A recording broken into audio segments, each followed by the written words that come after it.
story. She lives with her stepmother.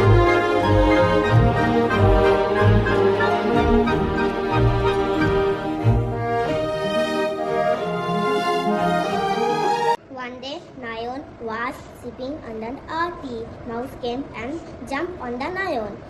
Nayon got the mouse.